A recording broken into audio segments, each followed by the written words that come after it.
Francis M. Pia Magalona nagpakasal sa Hong Kong. Dating publicist naglabas ng resibo. Pero may bisa nga ba sa Pinas?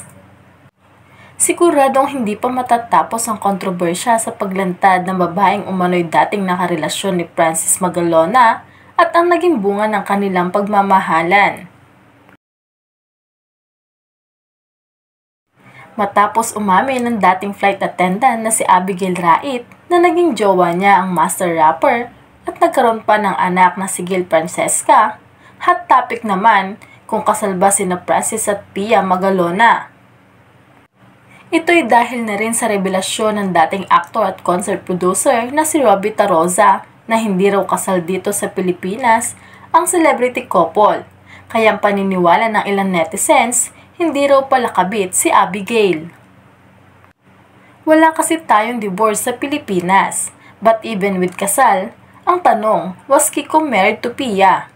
No, she was married to another guy, with last name Lim, and they had a son, Nicolo, and daughter Una, who many of us knew this, ang pasabog na post ni Robbie sa Facebook. So for all you judgmental people that did not know the real story, Francis and Pia were already separated before he got into this amazing relationship. He deserved to experience a real love, and at least once in his lifetime. I knew them both, Pia and Francis. Kasunod nito, kalat na ngayon ang mga lumang wedding photo ni Francis at Pia sa social media na nagmula naman sa Facebook account ng showbiz writer at dating publicist ng yumaong TV host actor na si Pilar Mateo. Makikita sa isang litrato na parehong nakasuot ng formal attire sina Francis at Pia na kuha raw sa Hong Kong at ipinost sa FB ni Pilar noong July 6, 2015. May caption itong Wedding in Hong Kong of Francis Magalona and Pia. Sa pakikipag-chat kay Pilar nang tanungin about sa wedding photo, sinabi niyang not sure na exact date. Late 80s na yan. Kasagsagan na of FM's career nung sumikat na rin ang hit song niyang Mga Kababayan. Samantala, sa gitna ng pagkalat ng old photos ni Pia at Francis, hati pa rin ang reaksyon ng publiko. May mga nagtatanong pa kung valid ba sa Pilipinas ang kasal nila sa Hong Kong.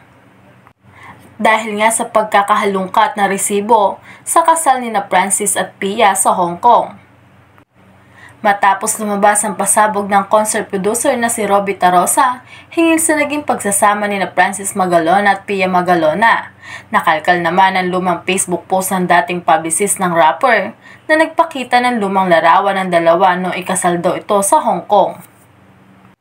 Batay sa post, pinabulaanan nito ang sinabi ni Taroza na hindi umano kasal si Pia kay Francis.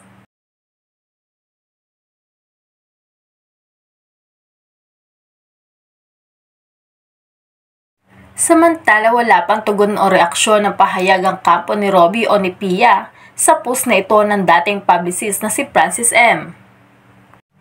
Batay sa post noong July 6, 2015 ay nagbahagi ng larawan si Mateo na nagpapakita ng kasal ni Francis.